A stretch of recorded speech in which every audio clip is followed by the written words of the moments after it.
Eu cresci num seio familiar que me apoiou bastante. Não é um caso extraordinário, a ideia de que as meninas ciganas estão sempre sozinhas e não é sempre o caso. E da mesma forma foi assim comigo. Tive uma família que me apoiou bastante e que nunca me mostrou a educação como algo extraordinário, mas como algo que devia ser obrigatório e que eu tenho o direito de usufruir e evoluir no meu processo académico e profissional. Consigo reconhecer a educação como um privilégio, mas ao mesmo tempo é um dado adquirido. Eu pertenço à minha faculdade, eu pertenço ao meu seio escolar. Não é algo que devia ser extraordinário a mim. Relativamente às barreiras que me colocaram, foi mais vindas do exterior e do próprio sistema educativo do que dentro da comunidade. Vejamos, as crianças do bairro das Pedreiras em Beja, até terem a jovem Natália Serrana surgir na vida delas, eram crianças deixadas à margem da sociedade. Portanto, nunca também podemos pensar esta questão de inclusão na sociedade e na coesão social como uma opção ou como uma autoexclusão. As próprias ações de ditas autoexclusão, vou adicionar aqui um entre aspas, também foram resultado do que nos fizeram e das diferentes comunidades. O contexto social, socioeconómico no qual vivemos é fulcral termos uma educação para podermos,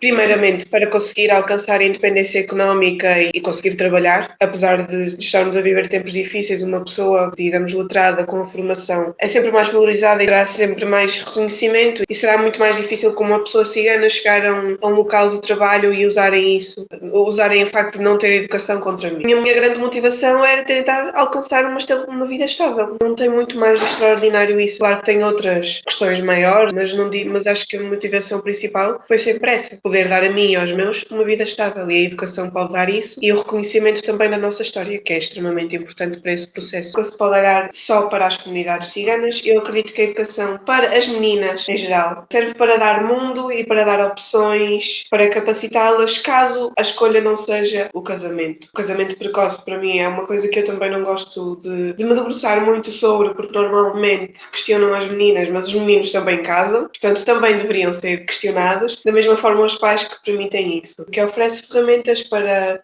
almejar outras opções e para ter outra noção de tempo também e outras emergências. As ânsias sociais sabemos bem que são acentuadas para as mulheres e temos que estar sempre com o pé mais elevado e estar sempre prevenidas. Eu acho que a educação serve dessa ferramenta de prevenção. O percurso escolar em si foi de altos e baixos, não por falta de empenho, mas lá está, por outras lacunas que o exterior e professores me colocavam. Mas o facto de eu ter tido essas adversidades motivadas pelos professores e ainda estar agora no segundo ano da faculdade com a melhor nota da turma, uma ótima média e a aproveitar o meu curso, eu acho que o facto de eu ter chegado à faculdade com este aproveitamento, apesar das adversidades, é também mostrar que vale a pena. Poder também chegar depois do 12º ano e nutrir os nossos gostos de outra forma, porque temos uma escolha de escolher qual é o percurso que devemos seguir, e isso também varia, lá está, das condições socioeconómicas, porque muitas vezes o que acontece é que quando uma pessoa não tem condições económicas, vai escolher aquilo que acha que lhe vai dar mais dinheiro. E é o que acontece muitas das vezes. A cabeça de uma pessoa que não tem essas possibilidades económicas ocupa-se de outras coisas mais emergenciais. Por exemplo, um jovem que vê os pais com dificuldade a criar os filhos e netos, vai sempre para a escola com um peso na consciência, achando que estar na escola é inútil, porque tem outras emergências que ultrapassam a área do conhecimento. Muito do abandono escolar também parte daí. As emergências das pessoas ciganas são imensas. Então, quando chegam a uma certa idade, 15 anos, 16 anos, tem-se aquela necessidade,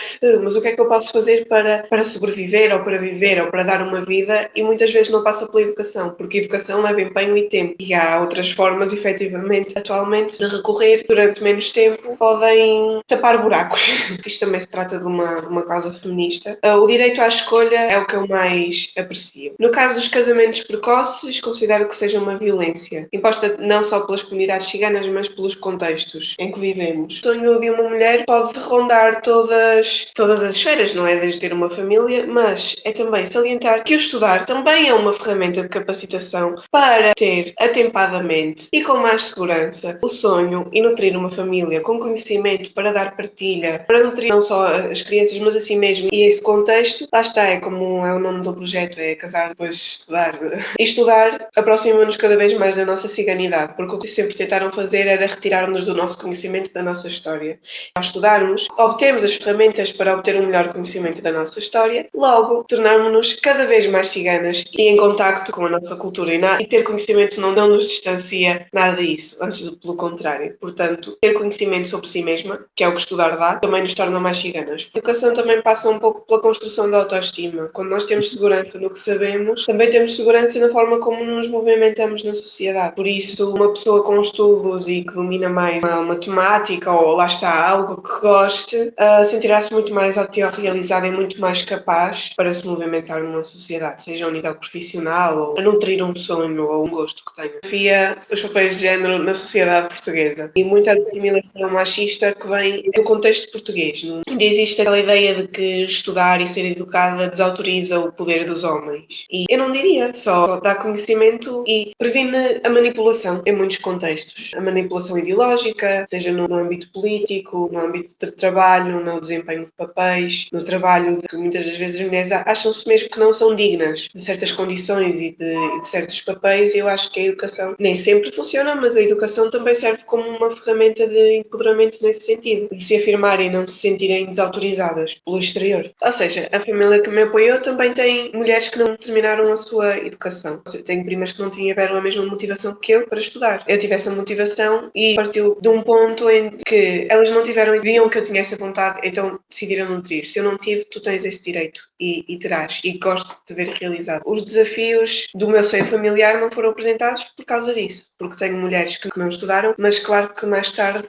reconheceram a importância de estudar, porque não foi uma escolha delas. Começaram a trabalhar cedo também, portanto foram motivações do exterior que as levaram, não é? Mulheres inteligentes que foram arrancadas da escola, acho que não, para a cabeça de uma criança isso não fazia sentido, elas gostavam. Então é muito isso, elas não tiveram e também não queriam, não fazia sentido retirarem a mim esse desejo, essa realização. Na formatação de determinados projetos que ainda são muito baseados na ideia de o problema está na comunidade, e muitas vezes não é. A camada académica e privilegiada no contexto da formatação destes projetos é maioritariamente não cigana. Portanto, por muitas vezes que seja inconsciente, ou a forma como as perguntas ou os projetos são formulados é através de uma ótica não cigana. Portanto, a partir da abordagem vai ser um pouco, para nós, meninas ciganas, é sempre um pouco mais fria porque não vemos compreensão, não nos revemos nos projetos. Então a abordagem deve ser mais participativa, deve-se dar às pessoas que constituem o projeto, porque ao fim do dia quem constitui o projeto são as pessoas ciganas, deve-se dar às pessoas ciganas esse espaço de fala e de co-direção das suas histórias, porque senão estamos constantemente a ouvir a nossa história a ser contada pela voz dos outros, e é uma coisa que é muito desconcertante. Então eu diria essa abordagem mais participativa nos projetos, fazer a busca para Portugal também, não só. Existem jovens, mesmo que ainda não tenham terminado a licenciatura, que são inteligentíssimas, que já estão envolvidas em projetos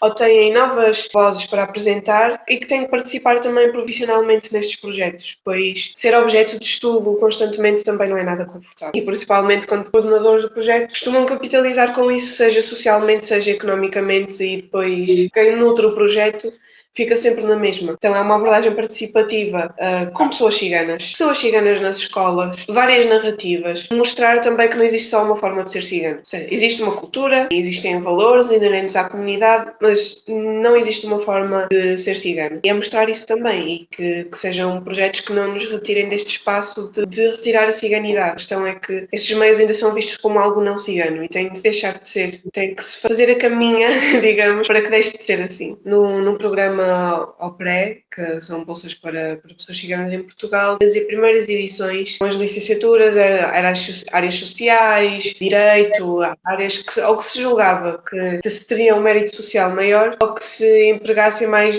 nestas questões ou do ativismo ou dos trabalhos sociais. Acho que se deve tirar deste espaço e mostrar que existe a escolha de seguir o que gostamos. Se há uma menina que por acaso que existem imensas que são imensamente talentosas, imenso gosto pela moda, pela questão estética, pela arte, é mostrar que podem fazer isso e que podem fazer uma vida disso. Também são meios de fazer negócio, se assim quiserem. São meios de aproveitar, fazer o que gostam enquanto se trabalha também. Se fala-se de pessoas de sucesso, mas o sucesso varia para muita gente. Para mim, o sucesso é ter uma boa carreira nas ciências da comunicação, na comunicação estratégica, e para outra menina pode ter outro gosto e ser, lá está, ser a moda, ser a estética, ser maquilhadora, que também existe essa possibilidade de evoluir nesse sentido. Portanto, é mostrar essas opções profissões. Também nos retira muito esse espaço da profissionalização. Muitas das vezes, os artistas ciganos geralmente são sempre colocados como a cota racial do projeto e os queridos que por acaso fazem teatro ou cinema, ou fazem assim umas coisas giras. Mas não, são profissionais, são pessoas formadas. Eu, ao estar a estudar Ciências da Comunicação, quando eu terminar a minha licenciatura, eu não vou ser uma entusiasta da comunicação. Eu vou ser uma licenciada, uma especialista à partida em comunicação. Dar essa abordagem, porque retira muito a autoestima e também atrasa muito a vida das pessoas. Uma certa infantilização até dos processos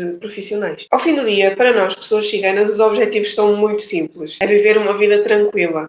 Sejam ciganos, sejam não ciganos, o que a maioria das pessoas almeja é ter uma vida tranquila, uma vida estável. Eu acho que eu retrato um pouco por essa busca e que eventualmente espero alcançar e irei alcançá-lo com certeza. Estou a ir para essa busca pelo que eu acho que é correto, que é educar-me e ter as capacidades e tornar-me cada vez mais eu e nutrir cada vez mais a minha autoestima e o meu reconhecimento sobre si mesma, sobre a minha história e a procura por uma vida estável, porque também ser educadas não nos retira ou ser feministas não nos retira desse espaço de querer uma família ou de querer um casamento. Só que não o quero agora. É isso. Acho que é mais dessa forma que existe essa opção. Tendo uma formação, vai-se adquirir mais ferramentas para conhecermos nós mesmos e como é que funciona o meio profissional, a partir de se tivermos essa experiência. Portanto, oferece uma possibilidade de estabilidade e de questões de valor que mais tarde possam ser úteis para se movimentarmos na sociedade e no seio familiar. A educação sexual na escola é fundamental. Se passamos isso, sejam não ciganos ou ciganos, muita gente permanece desinformada porque ainda é uma questão de tabu. Portanto, enquanto ainda temos estas ferramentas de educação pública, advogo bastante pela educação pública, teremos uma sociedade mais democratizada e as ciganas serão mais livres. A educação tem um poder emancipatório, sem dúvida. Uma mulher independente ainda mete medo. Uma mulher independente, inteligente e com conhecimento ainda mete mais. É uma fragilidade da masculinidade. Vem de um lugar, eu creio que vem de um lugar de frustração, de estudo. Um apoio económico também é preciso, que mesmo que à partida um ensino público básico não exija muito, exige na verdade. Exigem os lanches, exigem várias coisas que para uma criança ter um processo saudável na escola. O serviço social fez e que agora também estão a tentar abater. Os livros gratuitos foram muito importantes também, o cheque livre também, que inicialmente seria 100 euros e passou ao valor de 20 euros. São iniciativas que acho que beneficiam, é dar as ferramentas para que uma criança vá para a escola, uma criança, um jovem, vá para a escola, tenha pelo menos a tranquilidade de saber que na escola está seguro, que tem essas ferramentas. O cheque livre eu acho que é extremamente importante, mais uma vez, pela questão do poder da escolha. Sempre, sempre, é muito importante. A questão das bolsas de apoio é também uma ferramenta não só de apoio económico, mas também de familiarização e de reconhecimento por todo o país de que há outros jovens ciganos que estão a viver esta experiência do estudo e que é uma coisa valorosa. E as bolsas de mérito também. Acho que também falta esse reconhecimento. Muitas das vezes os jovens ciganos sentem-se, não diria abandonados, mas também falta essa falta de reconhecimento. Além de estás a estudar, és maravilhoso no que estás a fazer e mereces esse reconhecimento e esse mérito. Acho que também é muito importante. Ser diferente é maravilhoso. Ter personalidade é ainda melhor. E a educação dá-te isso. Conhecimento é poder e se há uma coisa que torna uma pessoa valorosa é ser uma pessoa capaz e o conhecimento também capacita.